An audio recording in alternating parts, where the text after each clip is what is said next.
What up, kinfolk? This is your boy Screwface Capone, and this is my new segment, Should You Play It?, where I take a look at a game, get some hands-on impressions, then ask the question, should you play it?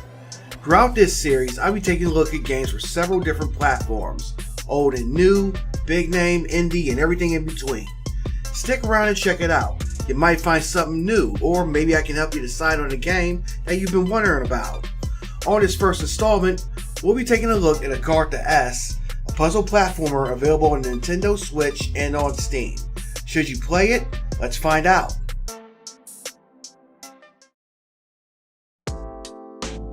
Usually on digital storefronts, mainly Steam, if you were to see a game on sale for say $1 or $2, most likely it's a piece of shit.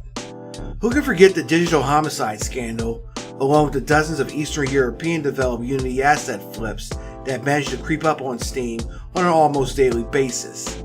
That's not even mentioning the influx of half-ass hentai games. Well, at least those include boobs and sex, so there's that going for them, but not much else. It's not just Steam either. Anywhere you can buy games, you're bound to find crap. Whether it's the Google Play Store, Xbox Live, or the PlayStation Network Store. I mean, remember Life of Black Tiger? Well, wait a minute, aren't they still asking for $10 for that piece of shit? Yes, they are, aren't they? The Nintendo Switch Online Store isn't exempt from crap either. However, you do find a diamond in the rough at times. And speaking of which, there's my Android game, Match Squadron. Check it out, it's only 99 cents, or you can get the free version if you don't mind ads. But anyway, back to the subject. Sometimes indie developers with a solid title in their hands will mark it down just to increase sales and awareness. I find this happening a lot on the Nintendo eShop, and lately I've been finding tons of dope games on the Switch that are $5 or less. Some even cost pennies at the time when I buy them. Agartha S is one of these games, and it goes on sale all the time for a fraction of its already cheap $8 asking price. As a matter of fact, it might even be on sale now.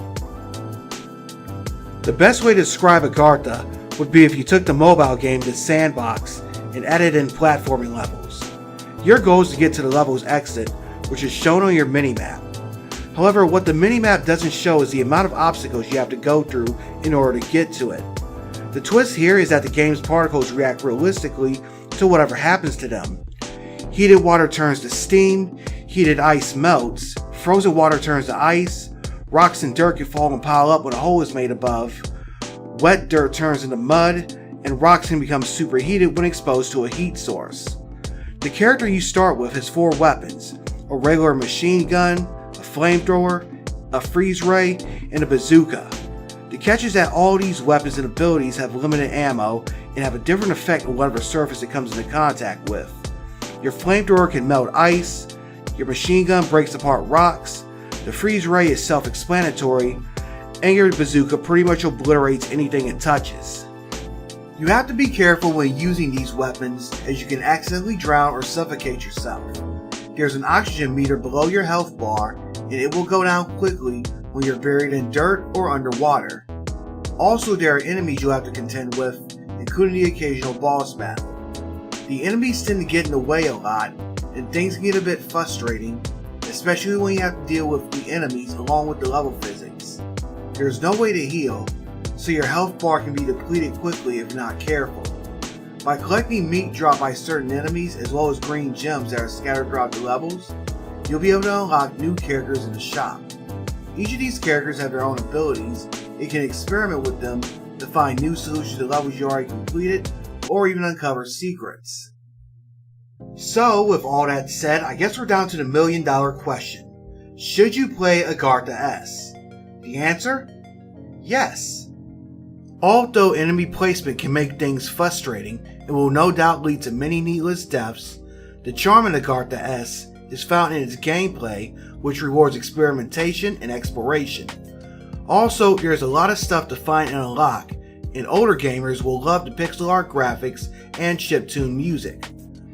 Whether you're playing this game on Steam or on Switch, you'll have a great time with the game. As I said before, if the game's $8 asking price is too much for you, the game goes on sale all the time and might even be on sale as you watch this. Either way, it's a great value for a hidden gem, And if you like games that challenge you to think and be creative, you should check it out. Well, that about wraps it up for this first installment of Should You Play It? What did you think? Are there any games that you're hoping to see me cover on this list? Let me know in the comments below. I plan on going over a wide variety of games, both old school and new school. Also, if you like what you just saw, make sure you click that thumbs up icon. And if you want to see more content, make sure you click that subscribe button along with that little bell icon so you'll be notified whenever I release a new video. Also, make sure you follow me on Twitter at ScrewfaceCapone, as well as on Mixer and Twitch.